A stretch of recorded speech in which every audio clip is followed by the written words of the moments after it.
yaitu tentang virus merah jambu. Apa itu, Mas? Virus merah jambu. Apakah virus tersebut berada di pohon jambu? Karena sekarang baru maraknya virus ini, seharusnya apa? Sehingga sepantasnya kita juga berusaha untuk memahami berbagai macam virus yang ada. Kita lihat bagaimana virus corona saja itu dalam hitungan hari bisa membunuh banyak orang. Namun virus merah jambu ini ternyata tidak kalah bahaya, juga sangat berbahaya bagi hati kita. Dan virus ini sebenarnya tidak hanya tersebar di sekolah saja, bahkan di desa kita pun ada, bahkan tetangga kita pun ada, atau kampus kita. Sehingga kita harus waspada. Bahkan mungkin bisa jadi virus merah jambu ini bisa di tempat-tempat perkumpulan, bahkan di masjid ketika kajian. Ada nggak kira-kira, Mas? Mungkin ala aktivis rohis ya. Karena kita melihat betapa virus ini sangat menyebar dimanapun berada, maka kita akan insya Allah akan mempelajarinya agar kita bisa waspada, agar tidak menjangkiti kita, karena virus merah jambu ini sangatlah berbahaya. Kalau kita lihat, Mas, Mbak,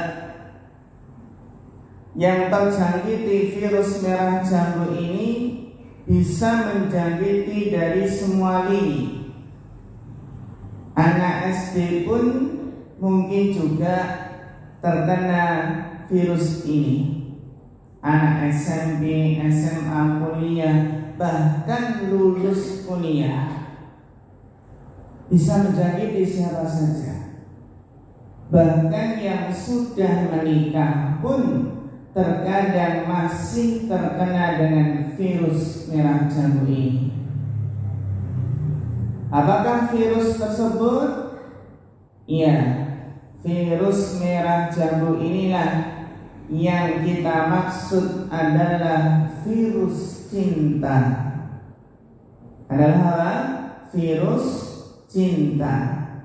Loh, Ustaz, cinta masa kita katakan virus? Bukankah cinta itu adalah sesuatu yang positif, Ustaz? Bukankah dengan cinta maka hidup akan terasa lebih indah? Dengan cinta seseorang akan semangat untuk beraktivitas.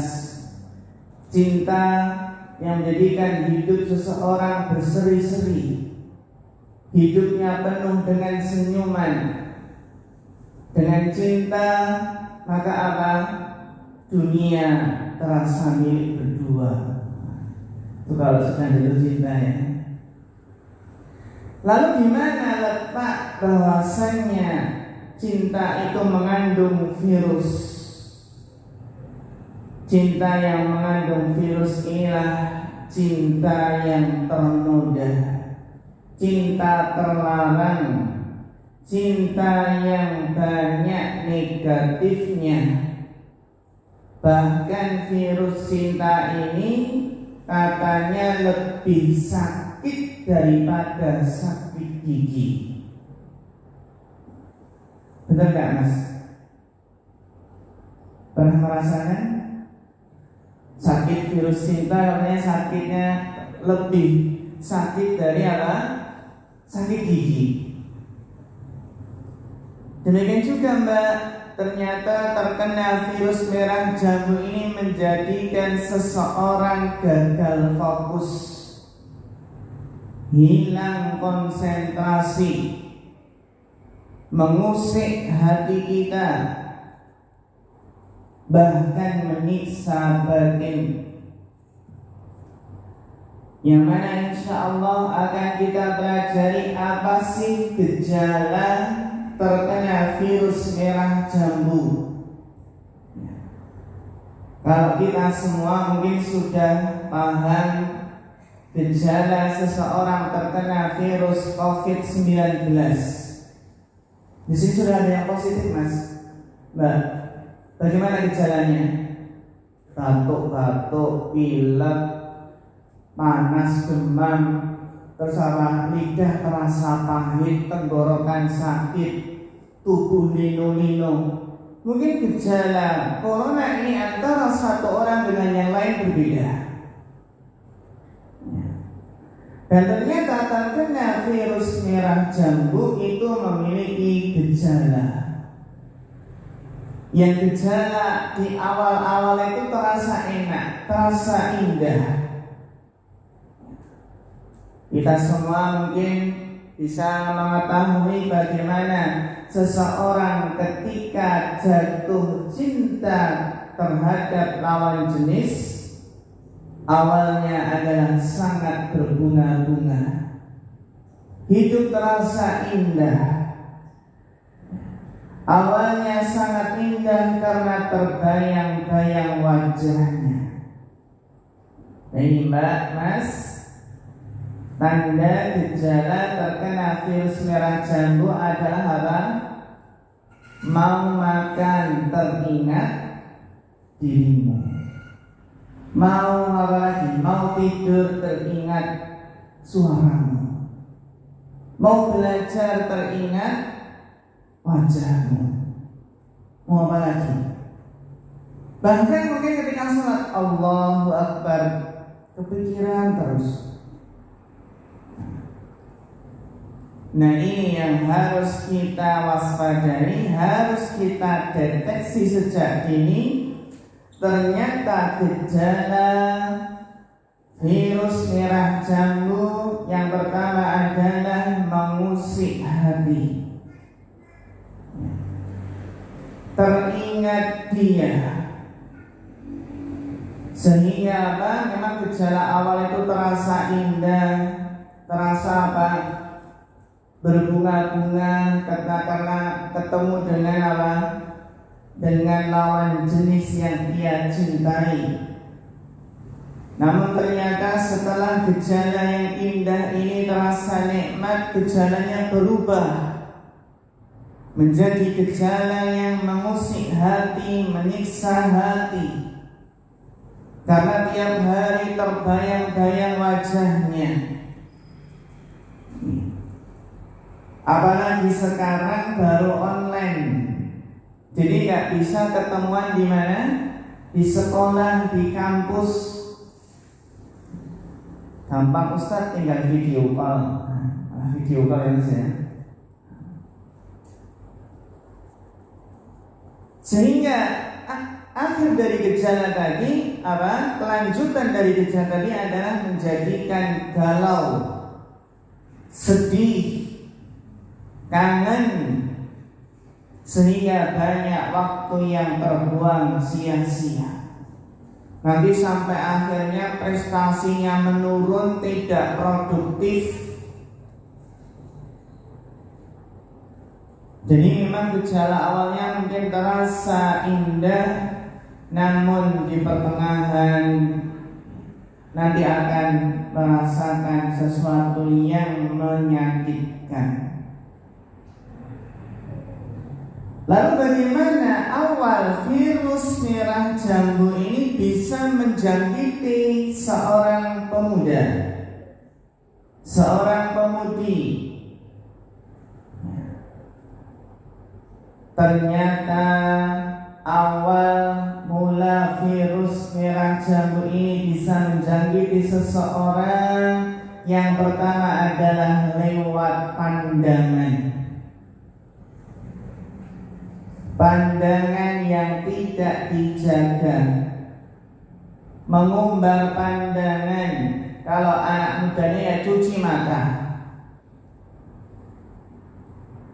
Dari mata akhirnya turun ke hati. Benar nggak Mas? Dari mata turun ke hati.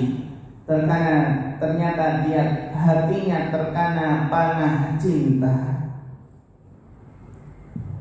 Ketika lawan jenis saling memandang, akhirnya timbul rasa, timbul perasaan, mengaguminya.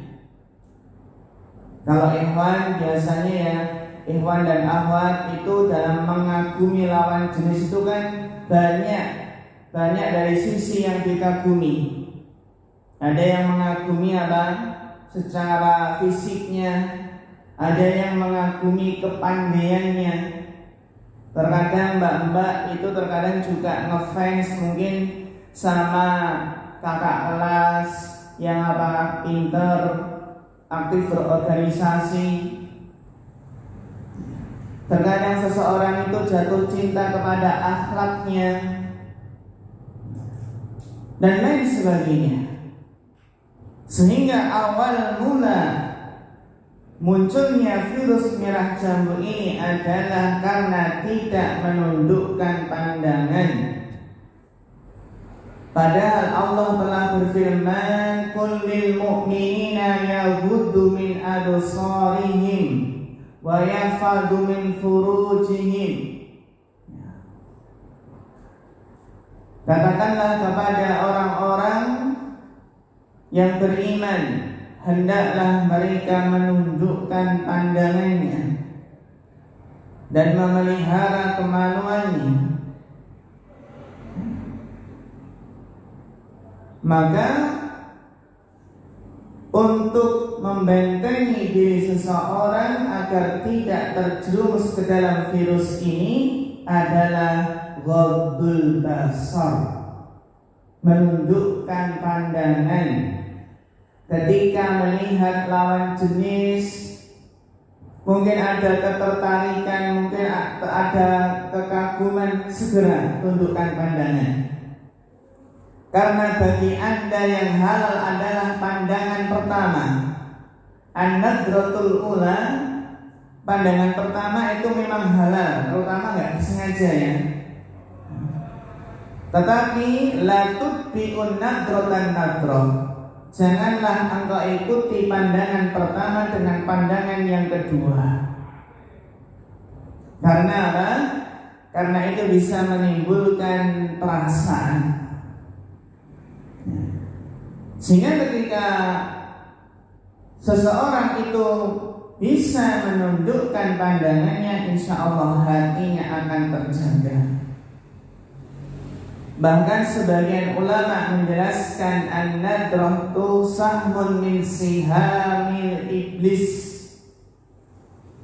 Pandangan itu adalah di antara panah beracun iblis. Apa Mas? Pandangan itu adalah panah beracun iblis kalau nggak dijaga. Bahkan para ulama juga menjelaskan awal mula maksiat itu adalah dari adanya pandangan.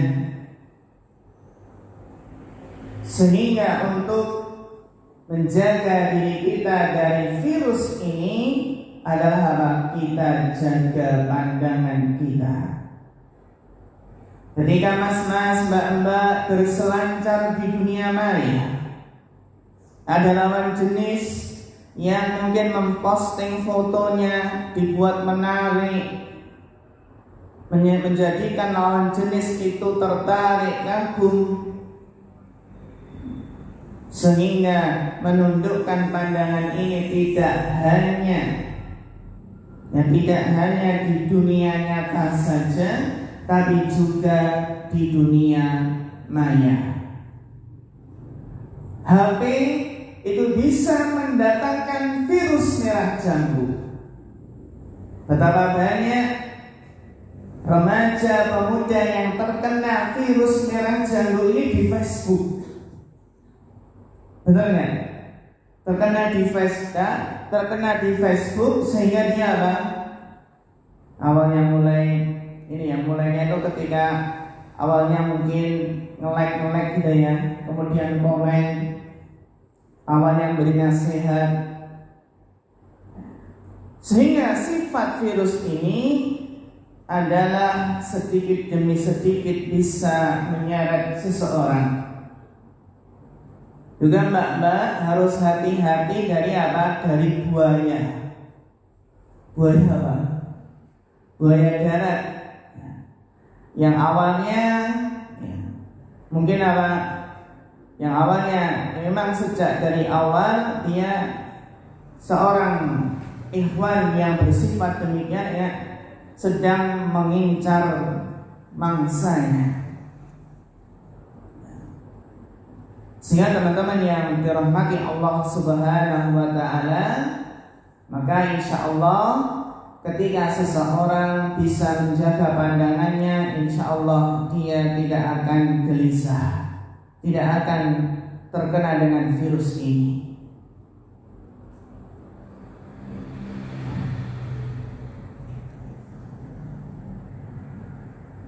Amin ukhti rahimakallahu jami'an. Selain lewat pandangan, ternyata virus ini bisa menjangkiti seseorang diawali dengan sebuah perkenalan. Ketika antara lawan jenis saling perkenalan, kemudian akhirnya nanti PDKT. Akhirnya chattingan lewat WA, lewat IG, lewat Facebook. Yang awalnya mungkin memberikan nasihat, jaga kesehatannya, jangan lupa makan, selamat tidur, mimpi indah ya. Akhirnya apa? Nanti berlanjut kepada pacaran. Memang teman-teman yang dirahmati Allah ya, memang sebenarnya kalau bisa memanajemen perasaan ini, yaitu perasaan cinta, sebenarnya cinta kepada lawan jenis itu adalah fitrah manusia. Secara asal memang manusia itu mencintai, menyukai lawan jenis. Justru kalau enggak suka dengan lawan jenis, ini perlu dicurigai, perlu dipertanyakan. Karena bisa jadi dia tidak apa mas? Dia tidak normal, benar sekali. Namun di atas fitrah ini, seorang pemuda harus bisa memanajemen perasaan, harus bisa memanajemen perasaan cintanya kepada lawan jenis. Meskipun ini adalah fitrah, tabiat manusia yang kita tidak kuasa untuk menolaknya. Kenapa ini fitrah? Sebagaimana yang Allah firmankan, zuyyina linnasi hubbus syahawat, dijadikan indah pada pandangan manusia kecintaan kepada apa-apa yang diinginkan. Minan nisa, itu wanita-wanita, lawan jenis. Jadi memang dijadikan indah pada pandangan manusia kecintaan kepada lawan jenis. Wal banin, anak-anak ya. Tabiat manusia itu suka anak. Wal qanatiril muqantarati, harta yang banyak. Minad dahabi wal fiddah, dari emas dan perak, wal khairil musawwamah, kuda pilihan. Kalau sekarang ya motor bagus ya, atau mobil mewah. Wal an'am, binatang ternak. Wal has, sawah dan ladang. Dzalika mata'ul hayatid dunya. Ketahuilah bahwasannya itu adalah kesenangan hidup di dunia. Wallahu indahu husnul ma'ab, dan di sisi Allah lah tempat kembali yang baik. Tempat kembali yang baik.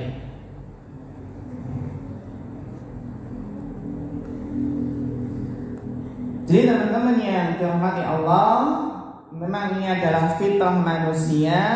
Yang terpenting ketika ada perasaan kita bisa memanajemennya, sehingga tentukan sikap ketika jatuh cinta. Tentukan jalan ketika jatuh cinta, ketika terkena virus ini.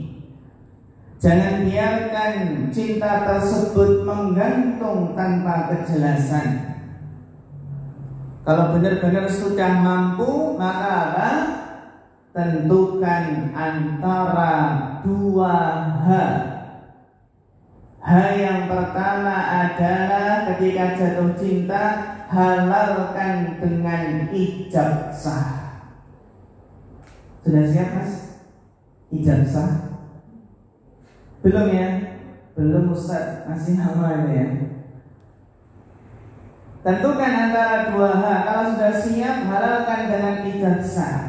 Kalau belum, maka hal yang kedua, segera hilangkan dari pikiran.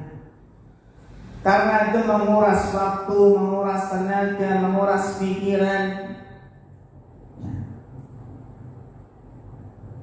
Jadi mas-mas, kalau sudah siap, maka apa? Bilang sama akhwatnya, Afwan dik, mas mau menghalalkan adik. Berani kan? Afwan dik, mas mau menghalalkan adik. Akhirnya si akhwat menjawab, mas, emangnya selama ini saya haram sehingga dihalalkan?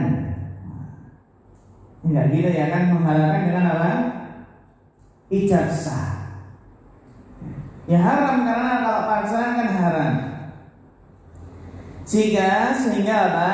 Jika belum bisa menghalalkan dengan ijab sah, jika tidak bisa segera menikah, maka mas, mbak, ya santai saja, tenang, damai. Urusan cinta setelah selesai kuliah, setelah selesai sekolah.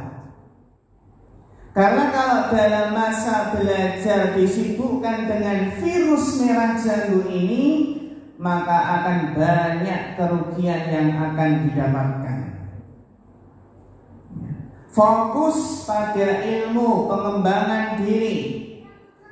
Fokus menghafal Al-Quran, menghafal hadis, agar nanti kelak menjadi manusia yang paling memberikan manfaat. Maka hidup akan lebih tenang, tidak terusik, tidak terganggu jika kita apa? Jika kita tidak menggubris virus merah jambu tersebut. Ya, tentukan dua hal, halalkan dengan ijab sah atau hilangkan dari pikiran. Jadi tidak ada jalan tengah-tengah, tidak ada yang nanggung. Ya, tidak ada yang menggantung. Ya. Jadi kan mungkin ada jalan tengah ya, win-win solution ya. Sehingga kesimpulannya nggak ada jalan tengah. Jalan tengah itu mungkin dimaksud apa? Yang dimaksud adalah pacaran antara dua sejoli. Ya. Pacaran antara dua sejoli. Kenapa? Karena jalan tengah yang dianggap pacaran ini, bagaimana Islam memandang pacaran? Mbak, Mas, pacaran itu menghabiskan dan membuang waktu. Itu hanya kenikmatan sesaat. Orang yang pacaran itu hanya bermain-main hati, dan terlalu banyak yang tersakiti. Mungkin apa dengan si A jadian akhirnya putus, bosan kan pacaran dengan si B, dengan si C. Pacaran itu Mas, Mbak, hanya di awal saja gembira ketika menembak. Namun setelahnya apa? Ngambek-ngambekan, marah-marahan, bujuk ngambek lagi. Akhirnya apa? Putus deh. Kalau sudah putus apa? Sudah ada yang menunggu antri di belakangnya. Bayangkan, ada yang pacaran selama 8 tahun, namun ternyata bersanding dengan orang lain. Ternyata 8 tahun pacaran, ternyata jagain jodoh orang lain. Rasanya gimana Mas? Pacaran 8 tahun ternyata ditikung Mas. Yang nikung siapa? Teman sendiri, sampingnya sendiri ya. Gimana rasanya? Mas, kalau namanya Mas siapa? Mas Febri ya. Gimana Mas rasanya ditikung sama teman sendiri? Ya gitulah. Sakit nggak? Tersakit ya, Masya Allah. Ada kisah. Ada seseorang yang mengantar temannya untuk nabar, untuk ta'aruf gitu ya. Dan ternyata yang mengantar nabar ini belum menikah juga. Akhirnya si akhwat itu malah jatuh cinta ke yang nganter nabar tadi. Gimana kalau gitu Mbak? Ya. Sakit hati akhirnya yang apa? Yang minta diantar tadi. Sehingga ya kalau nganter itu yang sudah nikah, yang sudah sepuh ya. Terkadang malah apa? Malah salah kira atau salah persepsi. Dikira yang maju ikhwan ini ternyata teman gitu ya. Dibayangkan pacaran 8 tahun, namun apa? Cuma jagain jodoh orang lain. Sehingga kalau kita perhatikan pemuda zaman sekarang, remaja zaman sekarang, itu sekarang banyak yang berkutat dengan masalah hati, masalah perasaan, masalah cinta, masalah asmara. Yang seharusnya pemuda itu menyibukkan diri dengan hal-hal yang bermanfaat. Sibuk belajar, sibuk menghafal Al-Quran, sibuk belajar bahasa Arab, sibuk berkarya, produktivitas, sibuk jadi panitia kajian. Seharusnya pemuda Islam itu berlomba-lomba banyak-banyakan apa? Karya, bukan berlomba banyak-banyakan mantan. Wah, ini mantannya ada berapa ini? Mantannya 5, itu mantannya 7. Berlomba banyak-banyakan apa? Karya, bukan mantan. Kita lihat sejarah. Muhammad Al-Fatih di usia 20 tahun itu berhasil menaklukkan benteng legendaris. Benteng apa? Konstantinopel. Namun sekarang pemuda sekarang itu apa? Berpikir keras bagaimana cara menaklukkan hati sang akhwat. Jadi kalau seseorang itu sudah terkena virus merah jambu, jatuh cinta kepada lawan jenis, biasanya apa? Sang ikhwan akan berusaha keras bagaimana untuk menaklukkan hati sang akhwat.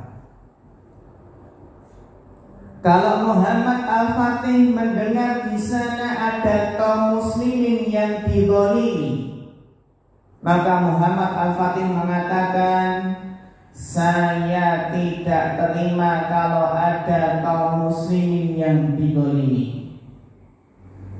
Berbeda dengan pemuda zaman sekarang mengatakan, saya nggak terima lo mutusin gue begitu saja.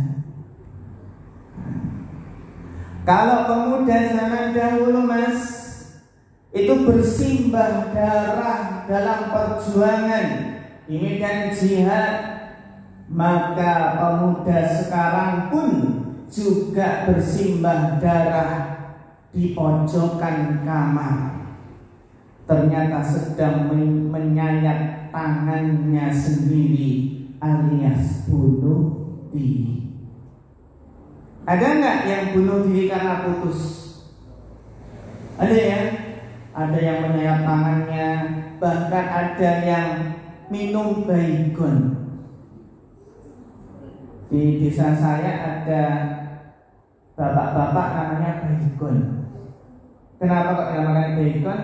Ternyata dulu itu pengen bunuh diri bersama dengan istri. Namun ternyata ketika minum baygon terselamatkan. Akhirnya sampai sekarang kalau dipanggil baygon, dia kalau dipanggil baygon sebenarnya marah. Kita lihat seseorang yang putus cinta terkadang terjun ke sungai. Terjun kemana ini mas? Ini kan jembatan Bajem ya. Terjun ke Bengawan Solo. Terjun dari gedung yang tinggi. Kalau di Jepang sana itu ada tempat favorit untuk bunuh diri. Benar? Karena orang Jepang itu kan orang yang tidak beriman, sehingga hatinya rapuh. Kalau gagal dalam usaha, gagal dalam bisnis, gagal dalam bekerja, dalam dunia mereka mudah putus asa, frustasi, akhirnya mengakhiri hidupnya. Kita lihat kalau orang terkadang seorang yang pacar itu mengancam, kamu kalau mutusin saya lebih baik mati saja. Kan gitu. Akhirnya apa? Dibalas, mati saja nggak apa-apa. Oke, tambahan lagi ya, tambah anjal gitu ya, akhirnya bunuh diri beneran.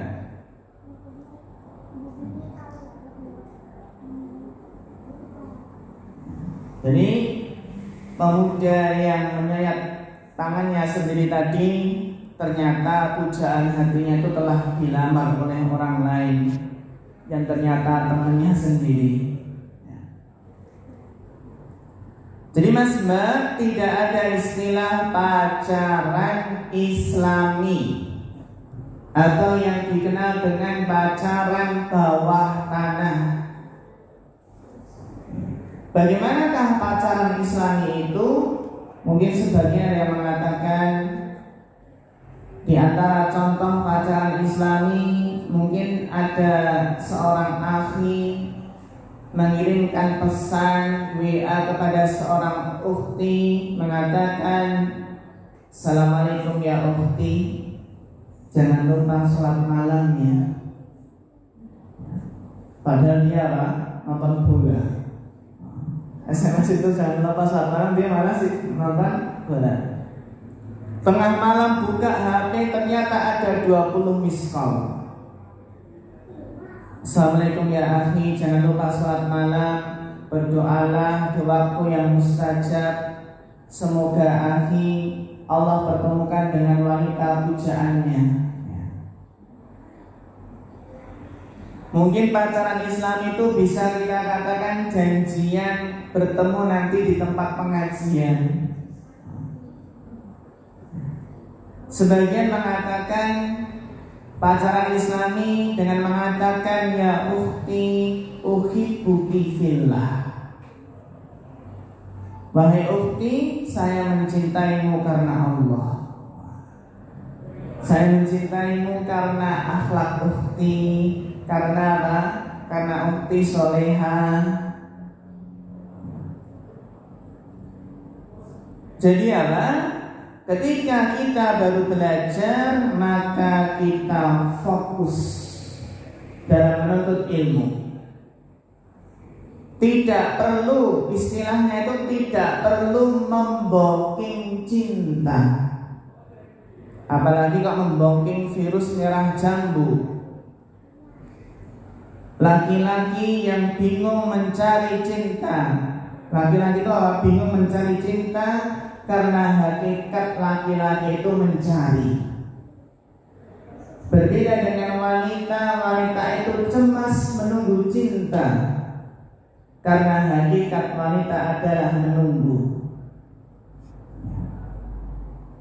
Sehingga kalau terlanjur mencintai namun belum mampu menafkahi, secara asal tidak perlu istilah membooking cinta. Sebagian akhi-akhi mengatakan, ya ukhti, nampaknya hati saya sudah cenderung kepada ukhti. Insya Allah saya serius sama ukhti. Nanti akan saya nikahi 5 tahun lagi. Itu namanya membooking cinta.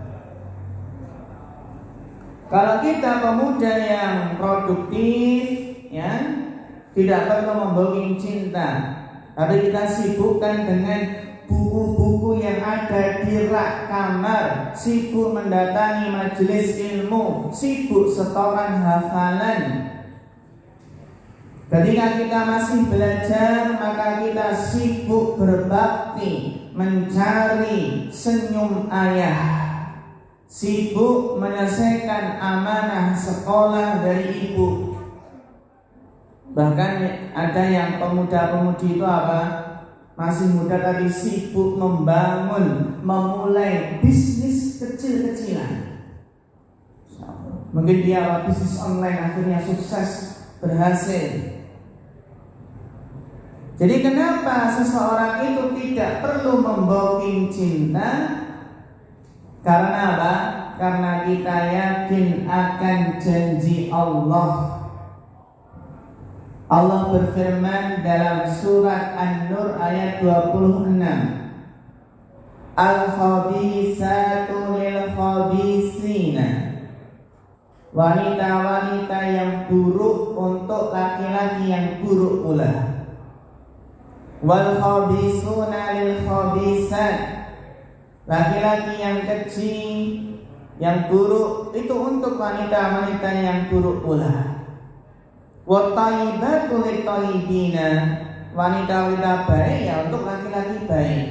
Wattaibuna lit-taibat. Laki-laki yang baik untuk wanita-wanita yang baik pula. Jadi ketika masih sekolah, tidak perlu khawatir masalah jodoh. Yang penting bagaimana kita menjadi pribadi yang baik, sibuk belajar. Jadi mas, mbak, maka marilah kita terlebih dahulu berpuasa cinta, berpuasa dari virus merah jambu ini. Karena insya Allah, ya, ketika bisa memanajemen perasaan, tidak pacaran, maka nanti kelak akan merasakan indahnya pacaran setelah menikah. Beda yang gak sabar. Sehingga kaidah fikihnya, man istajala syai'an qabla awanihi uqiba bihirmani. Barang siapa yang terburu-buru ingin mendapatkan sesuatu, maka dia diberi hukuman dengan tidak mendapatkannya, karena belum waktunya. Sehingga biasanya kita lihat betapa di sana banyak sisi-sisi negatif yang ditimbulkan oleh virus merah jambu ini. Yang ditimbulkan oleh apa? Bahayanya pacaran dalam agama Islam. Makanya Mbak, Mas, sekarang ada HP ya. HP ini kan terkadang kalau nggak digunakan untuk sisi positif, HP ini sarana yang menjerumuskan seseorang ke dalam pacaran. Pacaran lewat HP. Kalau dahulu belum ada HP itu ya biasanya pacaran ketika ketemuan. Ya. Apa bahayanya? Kita semua paham bahwasannya yang namanya pacaran itu mendekati zina. Ya.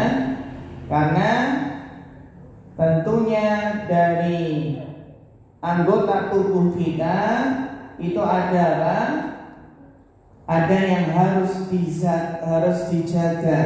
Zinanya mata yang melihat, zinanya telinga itu mendengar, zinanya tangan itu menyentuh. Sehingga terkadang seseorang itu berzina dengan matanya, dengan melihat dengan telinganya, dengan tangannya menyentuh, dengan pikirannya memikirkan.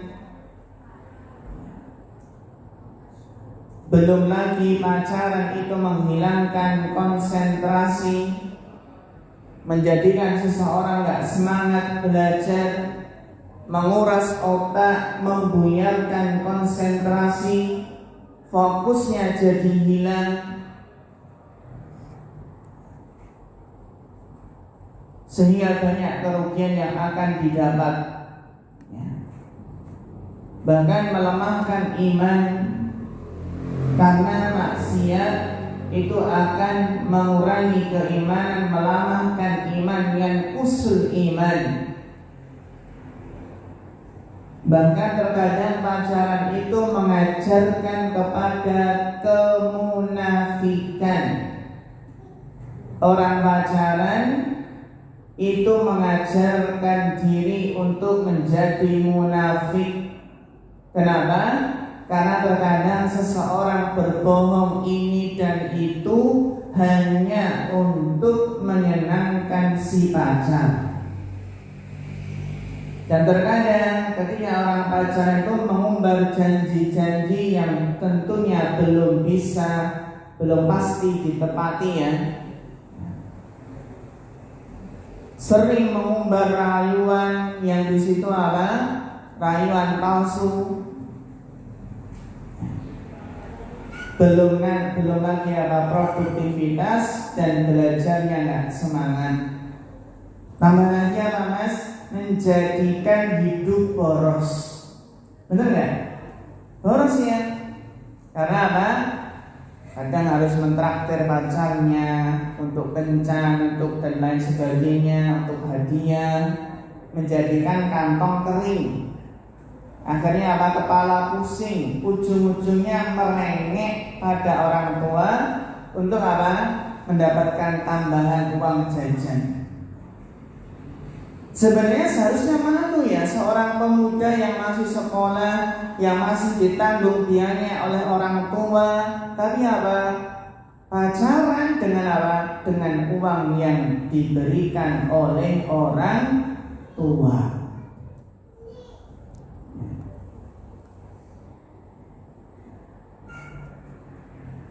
Pembahasan yang terakhir, agar kita tidak terkena dengan virus merah jambu ini, bagaimana caranya menghindarkan dari pacaran zaman now, yang sekarang pacaran zaman now itu sudah canggih ya, lewat apa? Lewat media elektronik, lewat medsos. Bagaimana Mas kita biar tidak tersibukkan oleh virus merah jambu ini? Yang pertama adalah sibukkan dengan aktivitas yang produktif. Karena insya Allah kalau seseorang itu sudah sibuk dengan aktivitas yang bermanfaat, insya Allah lebih bisa menghindarkan dari aktivitas yang negatif, bisa menghindarkan pikiran-pikiran yang aneh. Tapi apa? Saya sibuk untuk berkarya, untuk melakukan hal yang bermanfaat. Bisa kita sibuk dengan olahraga yang bermanfaat, yang menyehatkan.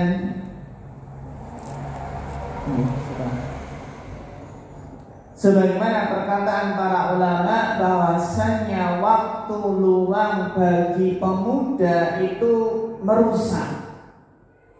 Jadi seseorang itu terjerumus ke dalam hal yang negatif karena ada waktu luang yang tidak ia isi dengan kebaikan.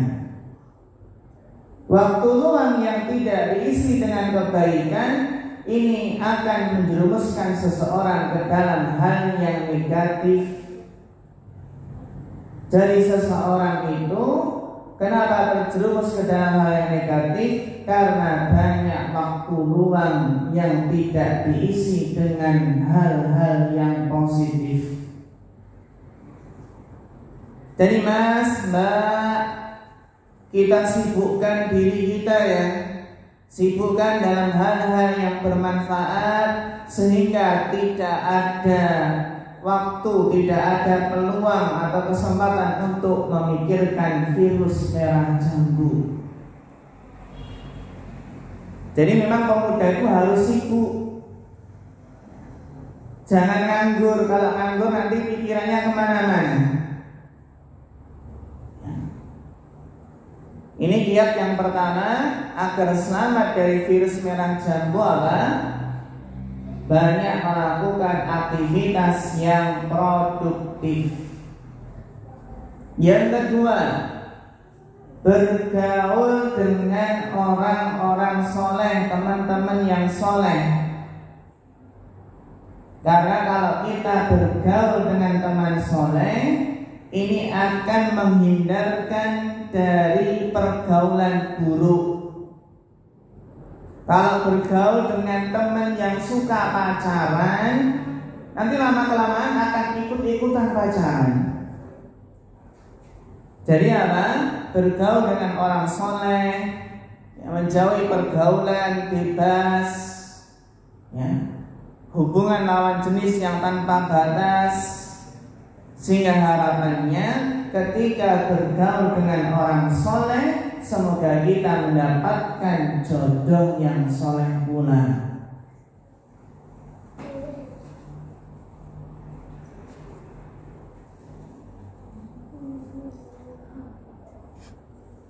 Berikutnya, agar tidak terjerumus ke dalam penyakit ini, virus merah jambu adalah apa?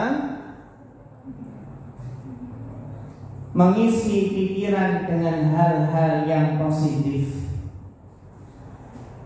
Jangan sampai pikiran itu kosong, ya. Yang menjadikan apa? Seseorang itu tidak bisa memanajemen perasaannya. Berikutnya, mempelajari hal yang baru. Jadi di masa muda ini, maka apa? Kita usahakan untuk mempelajari hal yang baru yang bermanfaat untuk masa depan kita. Di situ ada hal baru yang bermanfaat. Mungkin mbak-mbak bisa belajar memasak, ya, agar nanti pintar masak, agar semakin dicintai kelak oleh suami. Yang mas-mas juga demikian. Bagaimana belajar untuk berbisnis. Jadi ketika muda itu nggak mau masuk bisnis, kalau bisa jualan-jualan, jualan online atau bahkan jualan masker di pinggir jalan, berani nggak? Belum ya? Atau jualan online saja? Ya. Mungkin ada barang di rumah ditawarkan.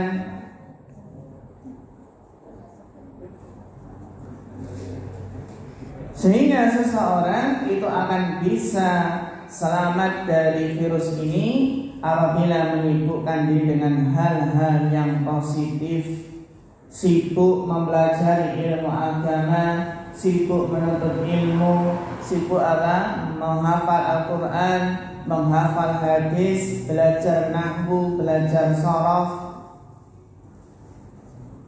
Dan kita harus bijak dalam menggunakan HP. Terkadang seseorang itu mencari pacarnya lewat HP dengan tentunya modus-modusnya. Sehingga mbak-mbak ya ketika di medsos juga harus hati-hati dengan ikhwan yang bermodus ya. Kita pun harus menjaga menjaga diri ketika berselancar di dunia maya. Karena dunia maya itu adalah dunia bebas ya. Terkadang seseorang itu tenggelam ke dalam lautan yang dalam karena tidak bijak dalam berselancar di dunia maya.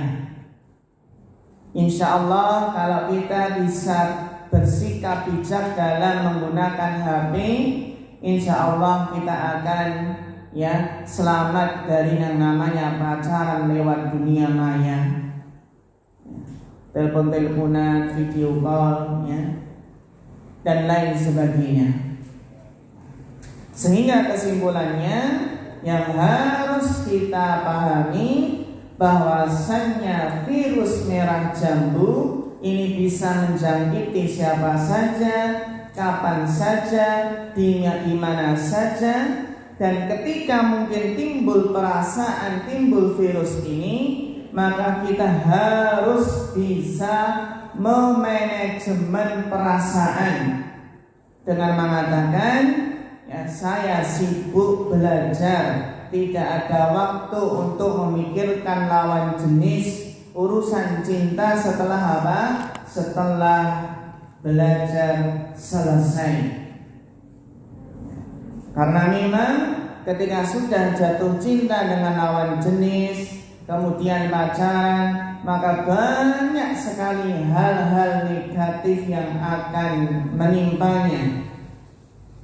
Nah, teman-teman yang dirahmati Allah, kita berusaha menjadi seorang pemuda-pemudi yang bisa menjaga kehormatan diri, jaga image kita dengan tidak pacaran, jaga pergaulan kita dengan lawan jenis, jaga adab berbicara dengan lawan jenis, ya. Sehingga harapannya mudah-mudahan kita semua bisa sukses dalam belajar, dalam menuntut ilmu tanpa banyak tanpa ada gangguan seperti virus ini yang ternyata virus ini sangatlah menyakitkan. Virus ini mungkin awalnya terasa indah, jatuh cinta awalnya terasa indah, terasa berbunga-bunga, tapi kemudian akhirnya menjadi sangat sakit dan sangat pahit. Sakit ketika kangen, ketika jauh dari orang yang ia cintai, dan ketika bertemu pun juga sakit karena khawatir akan berpisah. Jadi orang yang pacaran itu ketika jauh itu kangen, sakit, ketika dekat pun khawatir nanti kalau berpisah direbut oleh orang lain dan lain sebagainya. Sehingga teman-teman yang dirahmati Allah, marilah kita hidup damai, tenang, santai, ya, fokus dulu dengan belajar. Adapun urusan virus merah jambu atau urusan cinta itu setelah selesai belajar. Ketika memang setelah siap untuk menikah. Semoga Allah Subhanahu wa taala menjaga kita dari virus merah jambu ini karena sangat berbahaya dan menyakitkan. Semoga kita memahaminya betapa bahayanya virus ini, dan semoga kita semua selamat hidupnya di dunia dan di akhirat. Wallahu ta'ala a'lam bishawab. Barangkali ada pertanyaan, kita persilahkan. Untuk mas, mbak, monggo jika ada yang ditanyakan bisa ditulis atau bisa disampaikan secara langsung. Ya, fadhol mas. Ya. Pernah baca di suatu artikel. Ya. Malaikat orang tua yang misal meninggal akan mendapatkan siksa dari malaikat biasanya apabila anaknya tersebut pacaran atau hubungan. Apakah itu betul? Masya Allah, pertanyaan bagus sekali dari Mas apa tadi? Mas Febri.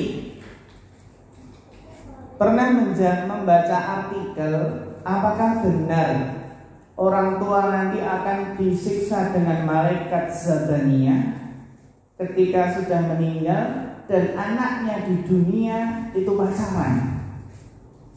Jadi ternyata ketika anaknya pacaran, apakah ini malah kirim dosa kepada orang tua di alam kubur sehingga tambah disiksa? Iya.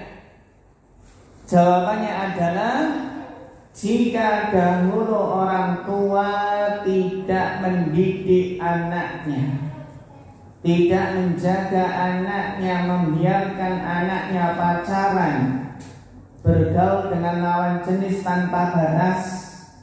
Bahkan terkadang sebagian orang tua itu gelisah kalau nggak ada yang ngapeli anaknya. Anakku kok anakku gitu ya.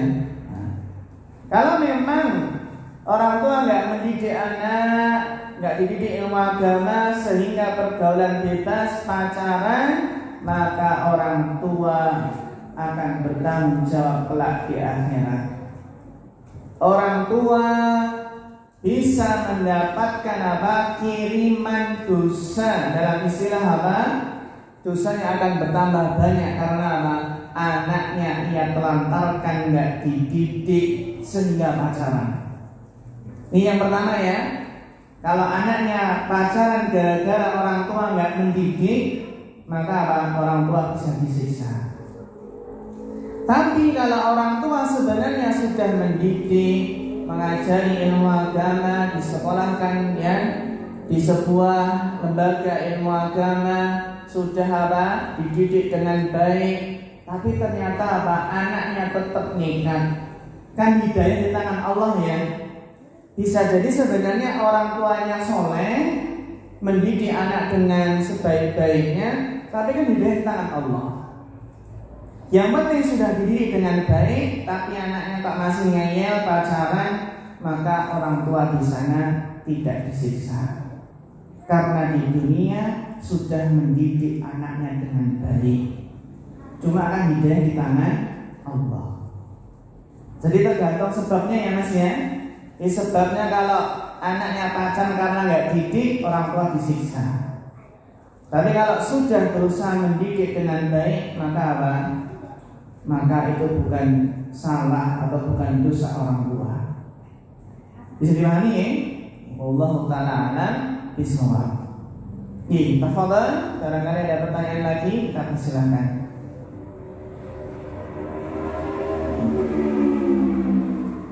Mungkin dari mbak-mbak atau mas-mas yang tidak secara langsung bisa lewat kertas.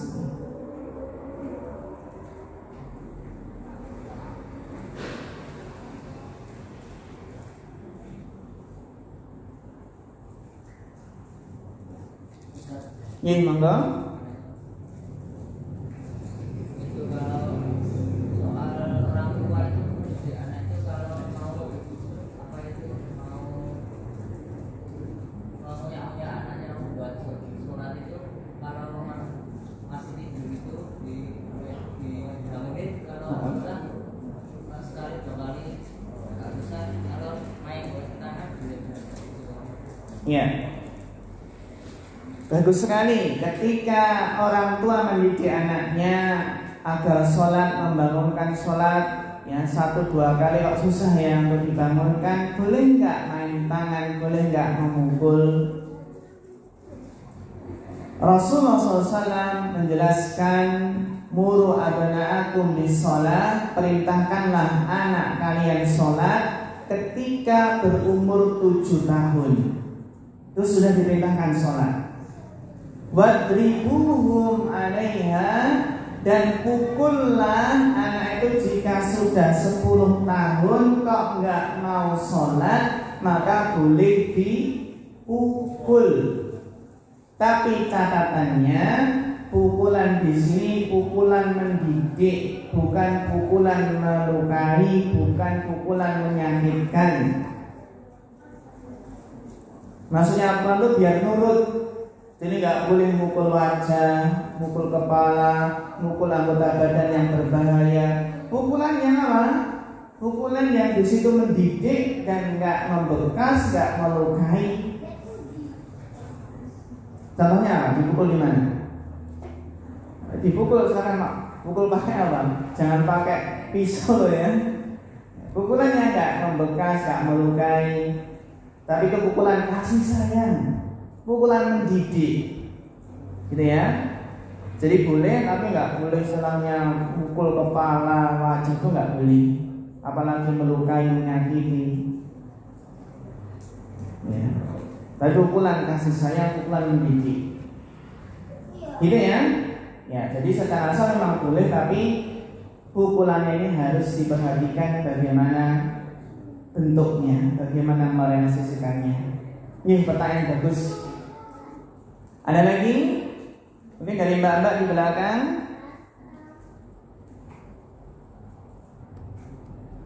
Kalau langsung nggak apa-apa, kalau mbak-mbak ingin langsung, tafadhol.